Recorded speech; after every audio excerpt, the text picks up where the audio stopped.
Women make up nearly half of video game players, but they are not represented well in mainstream games. Tomb Raider and archaeologist Lara Croft changed that. She was one of the first major video game heroes that was a woman. For me, as a kid, that was really exciting because I was like, look, I can be smart and pretty and kind of a badass and flip all over the place and find treasures, and so playing Lara Croft, even in that form, for me was very empowering.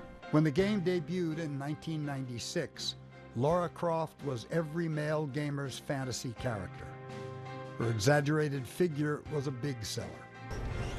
In 2006, Crystal Dynamics in Redwood City took over the game franchise, and Lara Croft was transformed.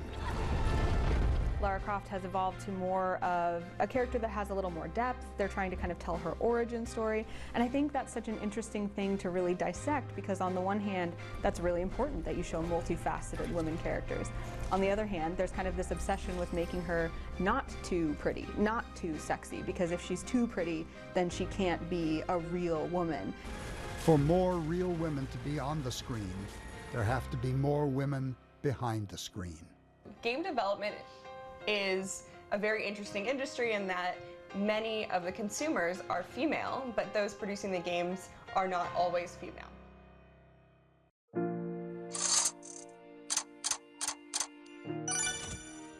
I'm designing with women in mind, and we're making games for everyone, but I want to make sure that our representations of women are very respectful.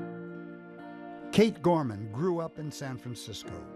She played her first video game with her big brother. It was Madden NFL. In high school, she created her first game in a computer science class. Gorman studied computer science at UC Berkeley.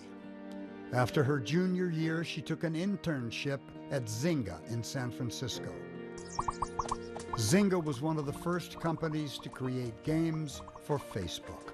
Putting games on social media meant millions of people could play the same game at the same time and on the same platform. So you can find friends on Facebook to play games with, and that was a completely novel idea. And I heard about Farmville, and I played Farmville, and I thought, wow, this is incredible. People are making these kind of virtual communities, and they're paying for virtual goods. At just 21, Gorman launched the mobile product of a social casino game called Hit It Rich. The game allowed players to simulate a Vegas experience without real money.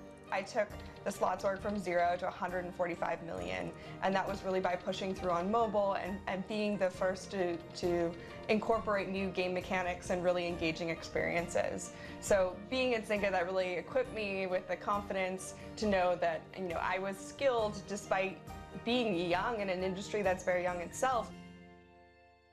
With that success, Gorman left Zynga to create her own company at the age of 26. She called it Fort Mason Games. The company is run entirely by women. At Fort Mason Games, Confetti Casinos is our first product, and social casino is a $5 billion market in the US. So people are spending $5 billion a year on social casino games, and that's paying for currency and paying for playtime. So it's a really big entertainment industry.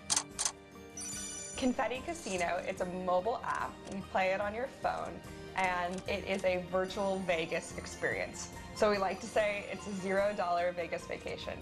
And so we're allowing people to connect and play in real time, work together towards goals, and be able to have, kind of back and forth conversations while they're playing. And that's really fresh and new, and it's kind of the new age of gameplay.